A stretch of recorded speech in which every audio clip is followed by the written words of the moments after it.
So even though it's a good thing and we all want, especially from a retention standpoint, I mean, you want women of childbearing age to feel like, oh, I'm in a great place and they will work with me. And Right. if I have a complicated pregnancy, they're there for me and I'm loyal. All of that's a good thing. But the devil is in the details always. Good morning, HR. I'm Mike Coffey, president of Imperative, bulletproof background checks with fast and friendly service. And this is the podcast where I talk to business leaders about bringing people together to create value for shareholders, customers, and the community. Please follow, rate, and review Good Morning HR wherever you get your podcast. You can also find us on Facebook, Instagram, YouTube, or at goodmorninghr.com. It's been over 9 months since the Pregnant Workers Fairness Act went into effect, and the final implementing regulations still have not been published, despite a provision in the law that the EEOC issue final regulations before the end of 2023. But just because the EEOC hasn't complied with the law doesn't mean that employers don't have to. So joining me today to discuss employers' responsibilities and employees' rights under the Pregnant Workers Fairness Act is returning guest Vianei Braun. Vianei is an attorney and shareholder in the law firm Decker Jones PC and heads their labor and employment law group. She's represented employers for more than 30 years.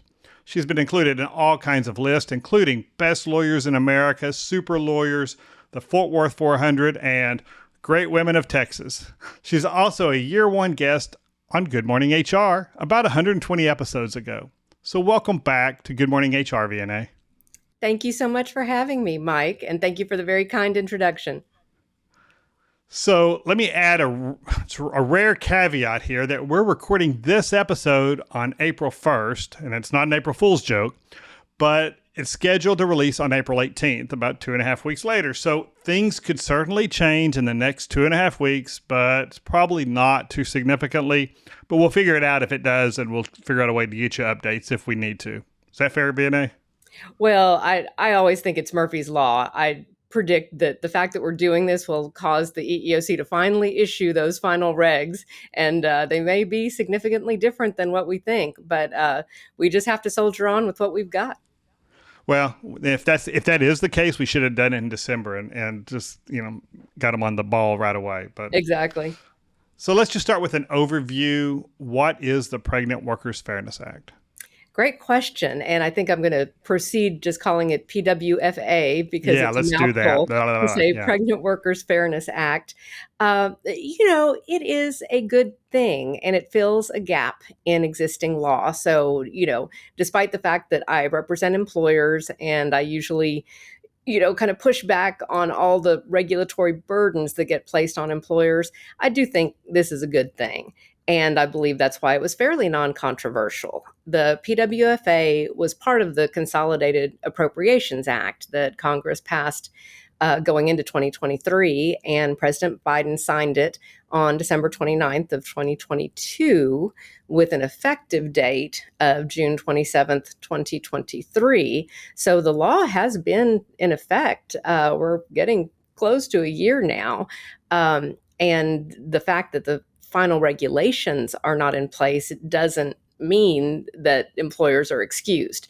So the law is indeed in effect.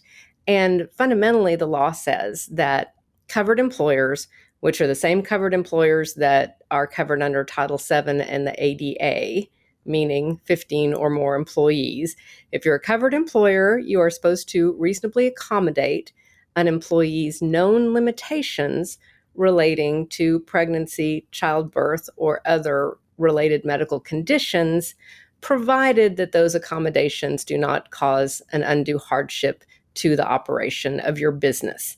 So, there are some key phrases in there that we'll be talking about, but overall, it's a good thing because there was a gap where to be covered under the ADA, you had to be substantially disabled, and pregnancy itself was not considered a disabling condition. So in a way, it's going to give us a little bit more consistency across the board.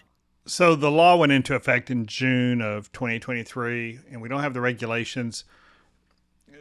Talk to me like I'm not a lawyer, because I'm not. So I've got the statutes over here and I've got the implementing regs over here. How much daylight could there really be between those two things? Well, the trick with the regulations is there were a couple of things that I think employers found startling. The most dramatic one was the idea that if you're accommodating an employee due to pregnancy and the inevitable childbirth, that you might actually have to suspend an essential function of the job. That's new. The ADA told us that, okay, if you have an employee with a disabling condition and they're otherwise qualified to do the job, that you should reasonably accommodate them, but only if they can perform all the essential functions of the job with or without reasonable accommodation. The PWFA adds this twist that, okay, if it's a pregnancy related condition, which presumably is eventually going to resolve, that perhaps the employer is going to be obligated to suspend one or more essential functions of the job. An obvious example would be somebody who works, where there's heavy lifting involved, and the employee's been told, okay, during your pregnancy, you've got a 20-pound lifting restriction, but the job is routinely a 50-pound lifting job. And when you use that example, that makes sense. Okay, well, during the pregnancy, we're just going to make sure that this person sticks with the 20-pound lifting restriction. Right. But We'll do light duty, what we would do for a light duty or something like that. Exactly. But you can see where that's going to get tricky. And what was startling in the proposed regs was the time period, where the EEOC said, okay, you can suspend an essential function if you think the person's going to be able to perform it in the near future. But then they went on to say near future is the length of a pregnancy, so 40 weeks. And then there was yet another sentence in there. Again, these are the proposed regs. They're not finalized, but there was a sentence suggesting that there might be 40 weeks, during the pregnancy. Then there would be childbirth, and there might be yet another qualifying limitation due to childbirth, and maybe that's going to last another 40 weeks. So we're talking very long periods of time where there might be, like you said, something that looks like light duty. And I think that's where the challenge is going to be, because as an employer, okay, all of this sounds great in the abstract, but let's go back to my employee who's usually lifting 50 pounds, but she can only lift 20 pounds. And so all the heavy stuff goes to her coworkers who start getting resentful, and then it's a problem for the manager. You can see where there are going to be some challenges along the way.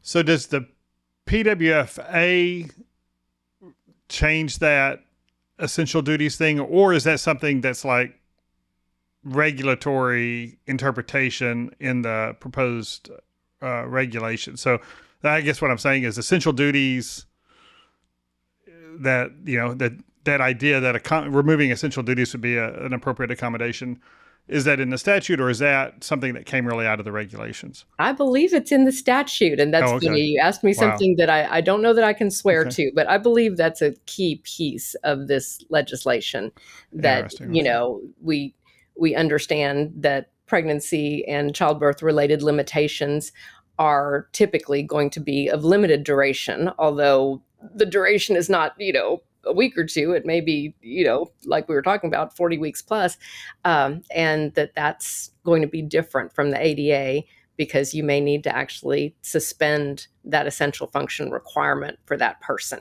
And let me add one more thing on. It is definitely in the law where it says that you cannot force someone to take leave if there is a different accommodation that might allow them to continue working. So I think Congress anticipated, or at least the EEOC did, that some employers might be like, hey, go home, don't worry about it. Well, you can't force that on someone if that's not what they agree to. So ostensibly, because we're putting the podcast out, at some point in the next 2 weeks, we'll get final regs. But if we don't, should an employer who hasn't really paid attention to this, and I think most employers really haven't, I mean, it's not on the agenda at most of the conferences I speak at, like ADA is on every agenda, and Title VII's on most of the agendas, all those things, FMLA, but I'm not seeing PWFA on the agendas. And I think a lot of employers are still going to be surprised when this becomes law. Should they be taking just a wait and see approach? Is this something that, employers are probably pretty safe saying, yeah, well, until the regs come out, we're not going to worry about it? Or do they face real risk right now by not complying with PWFA? I think there is risk right now. And I agree with you that somehow this flew under the radar. And so I think employers maybe just felt like, oh, we're waiting on some final regulations, or maybe they just weren't paying attention at all because, frankly, it was fairly non-controversial because it was bundled into the Appropriations Act and everything passed with large margins. And also just the idea that, oh, who doesn't want to accommodate your pregnant workers, right? So the lack of controversy, I think, has made employers a little bit lax. The posting requirements are in place. So, the updated PWFA posters should be up. And I'm sure I have a bunch of clients who have not updated employee handbooks. I don't think that's like a fatal risk. That's not something that's a red flag urgent project. But if an employer is updating an employee handbook anyway, absolutely, I think a policy should be included. And if you go to the Society for Human Resource Management website, they did put out a very nice, simple one-page policy that just talks about, okay, acknowledges we're going to do the PWFA accommodations. And the policy goes on to talk about some of the very basic things that the law suggests really should not be controversial at all, such as, having water at workstations, being allowed to sit or stand, even if that's, the reverse of what you're supposed to be doing normally in that job position, taking breaks, flexible work schedules. So I do think a policy should ideally be put out by most employers. So I want to get into the meat and potatoes around the law and its components, but the other weird thing that's happened is that here in Texas, a federal judge issued an injunction against enforcement of the PWFA, at least I guess, against the state of Texas, saying it was unconstitutional. What's all that about? That's a great question. And I think that's yet another confounding factor where, I'm sure I'm not the only one that sometimes gets my news only by headlines during the day. I don't have time to click through on everything. Nobody does. And I think a lot of folks saw a headline saying, oh, PWFA enjoined in Texas, and thought, oh, good, we don't have to deal with this right now. That is not what happened. The case in question was heard by Judge Hendricks out of Lubbock. That's a Northern District federal court judge. And it was a very specific question about whether Congress had properly waived the state of Texas's 11th Amendment immunity, because typically a state, has sovereign immunity and you can't be sued unless the state consents. But the federal government can waive that sovereign immunity for the state, provided they do it properly. And Ken Paxton's folks found an interesting argument because that Consolidated Appropriations Act was actually passed with a lot of proxy votes that were permitted under COVID era procedures. So if I have my numbers right, I think there were only 205 members of the House of Representatives who were present when the PWFA was passed. That's less than the 218 half that you need for a quorum in the House of Representatives. So that was the very technical issue where the state of Texas, through the Attorney General, said, okay, feds, you can't enforce the PWFA as to the state of Texas and its divisions and its state agencies because you did not properly waive our 11th Amendment sovereign immunity. That's all very technical, but the important bottom line is there is an injunction in place only as to the EEOC and the federal government enforcing the PWFA against the state of Texas, its divisions, and its agencies. So most of our listeners are probably in the private sector, and the PWFA still applies to them in Texas. This was a specific governmental immunity issue, and it is also up on appeal. And we do have, I'm thinking of a few clients who I know listen. We have a number of listeners who are at the municipal or county level of government. And I'm maybe asking you to be more of a constitutional scholar than you want to be. But would that injunction apply to them as well? Or is this just state level agencies? I believe it's state level, and that's you've got good questions today, Mike. I was That's actually my magic gift, my superpower, asking dumb questions of smart people. So yeah. yeah, making the smart people feel not so smart, I guess. Yes, because a school district, for example, that's a political subdivision of the state. If I were arguing in favor of a school district, I would say yes, the injunction applies. Have I dug into that issue as an attorney? I have not. So I think there's an open question. And I also wonder whether, just as a practical matter, I mean, it's a really interesting case, but I wonder whether the Fifth Circuit may ultimately come back and say, well, nice try, but, we're dissolving the injunction. Okay. So we talked about essential functions a minute ago. Is there a difference in the definition of, like, we're all used to the Americans with Disabilities Act? Is there a difference between essential functions under ADA versus essential functions under PWFA? There is not. And so that's one nice thing about the PWFA. They really slotted it in very effectively. The enforcement mechanism and the coverage question is the same as under Title VII. And then to your point, the undue hardship, interactive process, all of that is equivalent to what we already know and love under the Americans with Disabilities Act.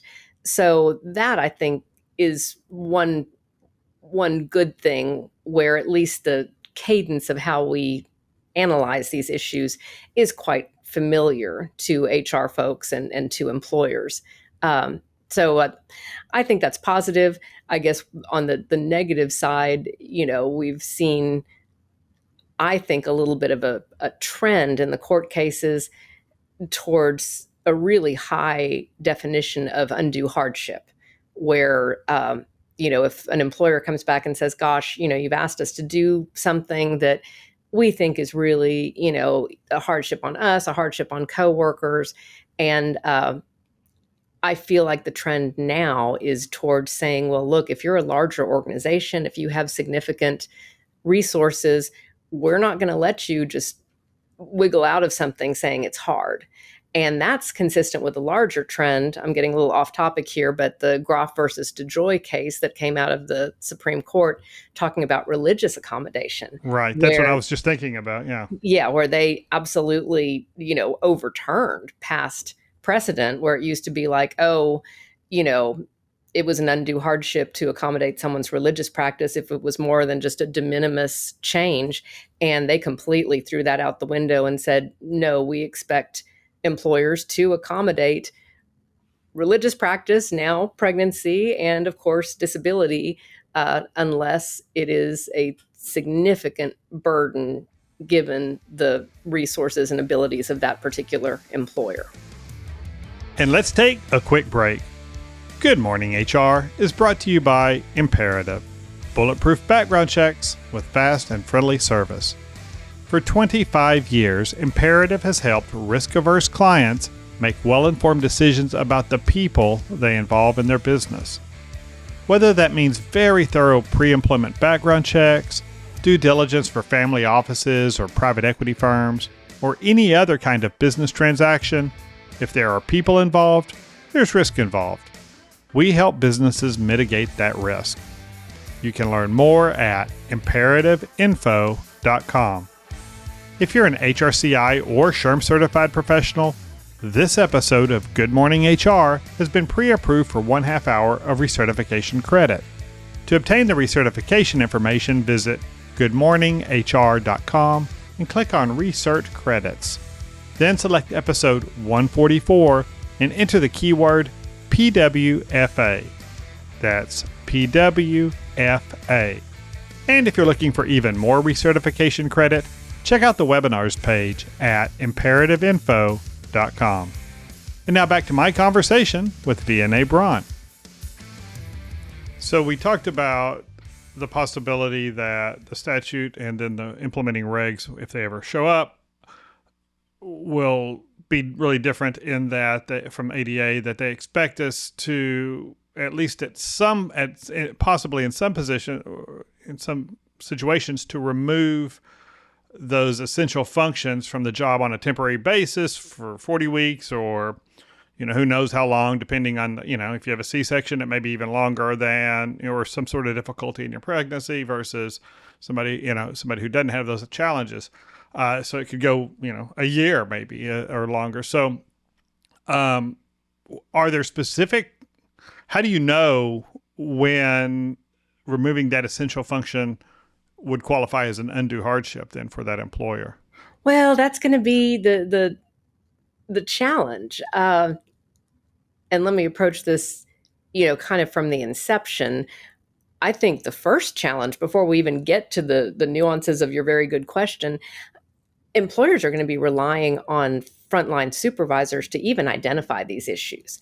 Oh, Lord help us. Yeah, the proposed regulations said, oh, hey, this request for help doesn't need to be in writing. I mean, it's a known limitation, just meaning that it's somehow been communicated to the employer, maybe even through a coworker or, union representative or whoever. And so I think that's going to be the first challenge, is training frontline supervisors and saying, look, if you've got an employee who's pregnant and has some issue about either going to medical appointments or, has a telework request, you need to have your consciousness raised where, some supervisors might say, oh, no, we don't have telework for that. Sorry, go back to work. And that's the first line of defense, where they're going to have to be aware enough to even escalate the issue to HR. Which is, as a man who has, years ago, I learned my lesson. You never ask a woman, when are you due, right? I mean, and I made it once, and that's burned into my brain. So if I'm a frontline supervisor and, somebody says, I've got a doctor's appointment, I need to go see my doctor next week, and I know I've been trained by HR not to ask, what are you seeing your doctor about? If there's not some declaration that, hey, I'm pregnant, how's an employer, especially a frontline manager, going to navigate that minefield? You have all the good questions today, my friend. That's really dicey, especially because, like the ADA, the PWFA also has this confidentiality provision, basically saying, hey, you don't go disclosing our employees' condition unnecessarily. So that is going to be the really difficult balance. And I don't think there's any one magic answer to your question. I think it does go back to what we were talking about, that this has flown under the radar. And really, as much as I think employers resist sometimes pointing things out to employees because they don't want a bunch of accommodation requests, in this case, I think it's a good thing to just make sure that there's some communication. So let's say you haven't done anything yet as an employer. Put up the posters, add a policy to your employee handbook, email blast out the new policy to employees so they know what it is. And hopefully then, you've kind of shifted some of the burden onto the employee needing the accommodation. If they're aware and you can show that you made your workplace aware, then it's reasonable to expect them to come to either their direct supervisor or HR. I agree with you that I haven't had to train on this yet, but if I'm talking to a group of supervisors, I am not giving them the message to, like, if someone's putting on a little weight, to go ask questions. That is not a good idea. So you hit on a tricky topic indeed.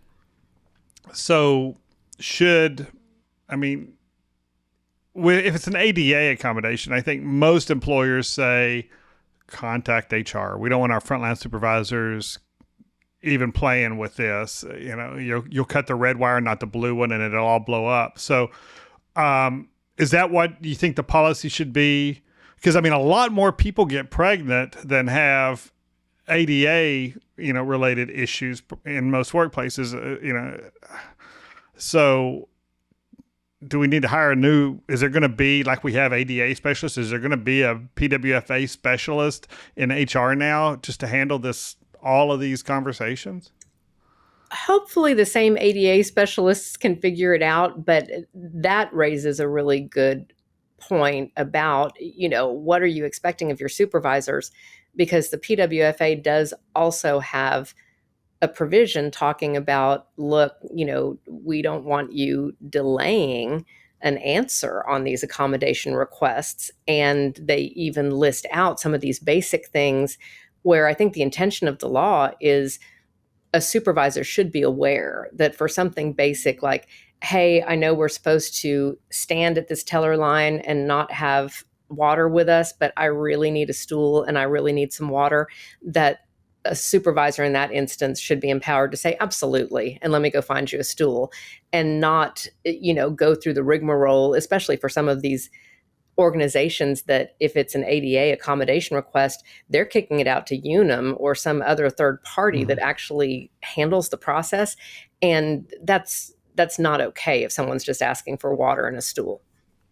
Okay. So, but hopefully we'll have a process where HR is aware of it at the least and looks at, okay, and we've got good documentation about, okay, this is the accommodation we've made. What about, and I know this sounds far-fetched, but what about, I don't think you're really pregnant. I think you just want to sit on a stool today. Can we send them to the company's doctor? I mean, is that why we're going to get down to that? I hope not. I hope most employers, but can we, get a second opinion on that pregnancy, or, oh, here's a stick, go pee on this and bring it back in 10 minutes to HR. I don't want that job in HR. No. And I mean, but it sounds like we're making jokes here, but no, that's a very real question. And, I think that may be why the EEOC is struggling with getting these regulations finalized, because in the regs, there are, provisions saying, well, depending on the circumstances, you might be able to ask for documentation, but don't ask for it unnecessarily. So yeah, they don't want women being sent by their employers like, well, I'll believe you when I see the sonogram. That's clearly not kosher. And I think the EEOC would interpret that as some kind of either retaliation or just coercion not to use the benefits of the PWFA. And so to your hypothetical, I mean, I think employers to some extent are going to have to take things at face value. And it's not a panacea, but you hope that, going back to the example, a teller asks for some basic accommodations, frontline supervisor grants them. You hope the frontline supervisor remembers to tell HR, which doesn't always happen, but hopefully supervisor tells HR, that HR business partner, marks their calendar and they're going to check back with this employee periodically. Hey, you doing okay? Anything else you need? And if it was a fabrication, at some point, these check-ins might shame the employee into saying, oh gosh, never mind. But if we get to an essential job function, like, and it gets down to the point where I'm going to remove, like you say, that lifting, I can't lift more than 20 pounds now. It would probably be reasonable for an employer at that point to say, okay, here's our PWFA version of the ADA medical inquiry. Go get your doc to tell us what your limitations are. Would that, at that point, would that be more appropriate? That would be appropriate. And that, I think, the reason it's appropriate is you don't want a miscommunication. And, if someone just verbally says, oh, it's a 20-pound lifting restriction, and then, there's some incident or injury and you find out that the doctor's note would have said 10 pounds, the employer does need documentation on that type of thing. So lifting restriction, I would think for exposure, there's some jobs that maybe have exposure to certain chemicals where the healthcare provider is saying, hey, don't have that exposure. That level of detail, I think it's reasonable for the employer to ask for documentation. And hopefully, the HR personnel handling this can ask for documentation in a way where they're advocating for the employee and saying, hey, look, help me help you. I need this information, as opposed to, what I'm worried about is maybe some smaller employers that don't have dedicated HR staff where the CFO is trying to wear the HR hat too, and they're getting frustrated with someone. I think that's where the biggest challenge is going to be, the employers that are over the 15 employee threshold, but aren't even FMLA covered. So between Right. 15 and 50 employees, and they just don't have the infrastructure to handle this kind of stuff. So we've talked about lifting and water breaks or bathroom breaks, things like that. What about do you think remote work or flexible scheduling or hybrid or any of that will come into play for PWFA covered employees? Absolutely. And that's probably the piece that I'm the most concerned about, especially because we've all seen, these various problems that have arisen after the pandemic, where I have a number of clients that are struggling to get people back to the office, even as we speak. And here we are in 2024, and it was a 2020 pandemic. Um, and that's where I think it's just going to be so tricky. If an employee says, my doctor has told me to work from home because of this complicated pregnancy, and it really is, it comes up early in the pregnancy where we're talking about months that this employee is teleworking, then I think it becomes really challenging if then an employee in the same department, um, let's say, has some kind of disabling condition that causes bladder incontinence, let's say, and they just say, look, it's embarrassing. I just want to work from home. And there's this slippery slope where, it was clear under the PWFA, okay, we'll let this person telework and then they'll deliver the child and recover and come back. But then it morphs into a situation where it's going to be very hard to deny the employee with what may be a permanent disabling condition telework. And Mhm. now you've taken a non-telework position and converted it into a telework position. And some of my clients do not like that at all. Well, right, because we're kind of demonstrating, right, by letting this pregnant worker take off work and work remote or do whatever, and it's especially if it's successful. And so we want, for culture and for all these other purposes, people to be in the office, let's say. And now we've proven it works. I mean, that's kind of what some of the arguments for the current ADA, stuff about remote and hybrid employees goes. Well, it worked fine during the pandemic. Your productivity was just fine, and now you're trying to drag everybody back. And this employee has got some other issue that suggests remote work is feasible. Now we've proven it with these PWFA covered employees. And so now, like you said, somebody with some other issues where for whatever reason it would make sense, and it might have seemed like an undue hardship right up to the moment we proved it works with the PWFA. That kind of puts an employer in a rock and a hard place, right? I agree. And so the slippery slope issues are what I'm concerned about. And not only telework, but just in general, where, okay, if we're talking about up to 40 weeks of, oh, don't worry, in fact, somebody else will do all the lifting, you just do this other stuff.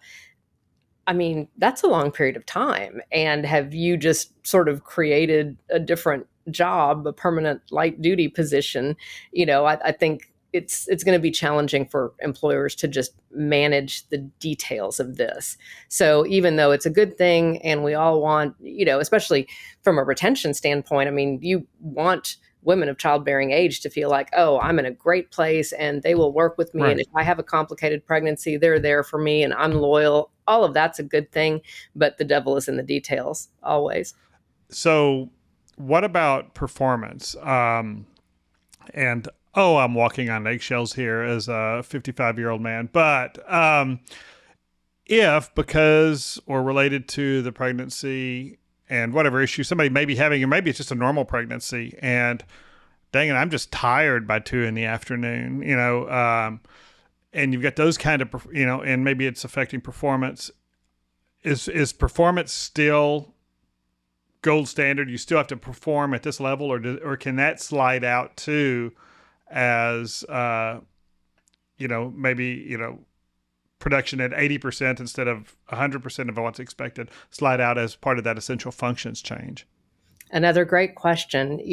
As an advocate for employers, I'm always saying, hey, the job comes first, but it depends on a PWFA situation because it depends on the accommodation.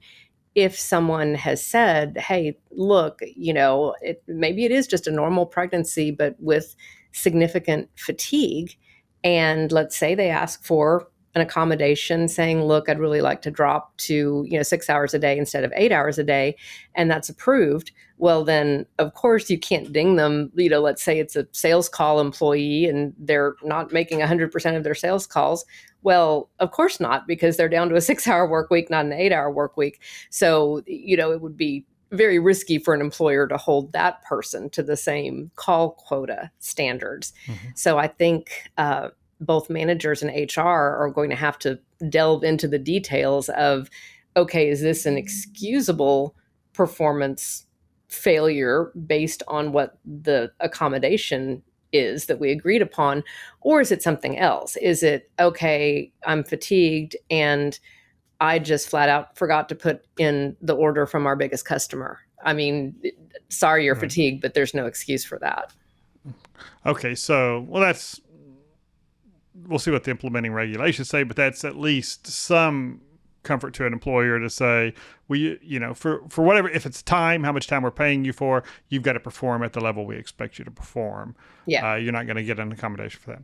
So we don't have final regs, and we're at our 40 weeks right now. We're almost we're on our time limit, but as a parting shot, what do you think employers ought to be doing right now? We don't have the final regs. So, what should be the things they're doing right now to protect themselves and make sure that they're treating their employees fairly under the law? I think they should just go ahead and do full implementation if they haven't already. So that would be, to the extent people look at posters in the break rooms, I don't know if anybody does anymore, but put the posters up, go ahead and update employee handbooks. And, you may not have to update the whole handbook if you just put out a PWFA policy. I think that's sufficient. And hopefully most employers are doing some type of supervisory training periodically anyway. And so I think it's a really important topic for training for supervisors, because that's really a kind of nuanced line to walk, to be alert and ready to just jump on even a verbal, it might just be a gripe, that, oh gosh, I'm 3 months pregnant and having trouble with this job function. Maybe it's not, couched as an accommodation request, and the supervisor has to be alert for those types of things, but also not getting into people's business. And so, yeah, if no one said anything and work is going great, and maybe one of the direct reports kind of looks pregnant, but the supervisor's not sure, I think they leave that alone. No. Well, that's good luck to the frontline supervisors on all this, but that's all the time we have today anyway. We'll see what happens in the next few weeks if we can get this out without final regs coming out. But thank you for your time again, Vianei. Thank you so much for having me. Good to see you. Likewise. And thank you for listening. You can comment on this episode or search our previous episodes at goodmorninghr.com or on Facebook, Instagram, or YouTube. And don't forget to follow us wherever you get your podcast. Rob Upchurch is our technical producer, and you can reach him at robmakespods.com. And thank you to Imperative's marketing coordinator, Marianne Hernandez, who keeps the trains running on time. And I'm Mike Coffey. As always, don't hesitate to reach out if I can be of service to you personally or professionally. I'll see you next week, and until then, be well, do good, and keep your chin up.